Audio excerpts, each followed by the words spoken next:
signing off.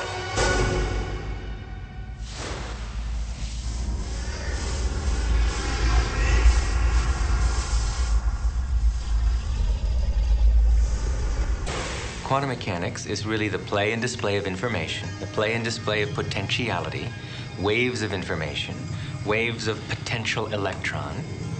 And it's important, the word potential. This isn't the world of electrons, it's the world of potential electrons. But when you have to ask the question, waves of what, really? What is the field that is waving? Is it the ocean? No, it's a universal ocean, an ocean of pure potentiality, an ocean of abstract potential existence. We call it the unified field, or superstring field. And that's what we're made of. Connectivity among all things is a basic constituent of the fabric of reality. It's very difficult to wrap your mind around that.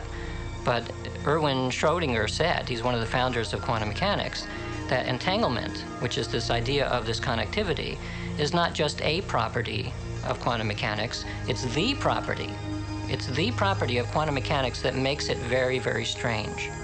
And it doesn't seem to fit in with our ordinary world, our ordinary experience, but in fact, it actually does. The question is, how far down the rabbit hole do you want to go? Random event generators are electronic tosses of the coin. One type of random number generator experiment that's been conducted many, many times, hundreds of times, over the past 4 decades or so, since around the 1960s, has been a random generator that only produces sequences of random bits, zeros and ones, like flipping coins. And you would simply ask somebody to press a button, it would produce 200 bits. And you would ask them to say, well, try to make it produce more 1 bits than 0 bits. And when you take the entire body of literature, all of the hundreds of experiments that have been done, you can ask a single question. Did it matter that people were trying to push it towards ones or push it towards zeros? And the overall answer is yes, it does matter. That somehow intention is correlated with the operation, with the output of these random number generators, such that if you wish for more ones, somehow the generators produce more ones. This leads naturally to wonder, are people affecting the world of reality that they see?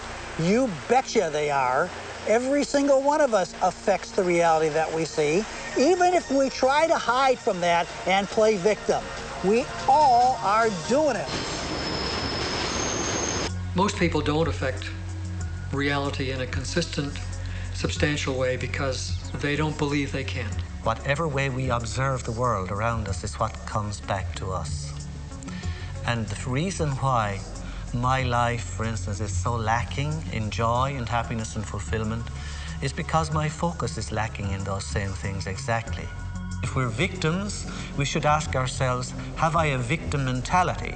If I'm continually meeting misfortunes and accidents and tragedies, maybe it's because my mentality is basically attuned to accepting that this is the way life is, and so it happens. Now, why can I not achieve those things? Fundamentally through lack of focus. The average person loses their attention span every 6 to 10 seconds per minute. When one wants to focus intent, you want to be a singleness of mind. That's why some of the old occult teachings teach people to focus on a flame, a match flame, in fact, so that you learn to bring your attention into a very sharp channel so that the energy density becomes greater. The mind is structured in layers, just like the universe is structured in layers, from superficial to profound. And if we use the mind at a very superficial level of ordinary thought, we have very limited power. We can barely move a speck of dust across a tabletop without using our hands. So weak can consciousness be.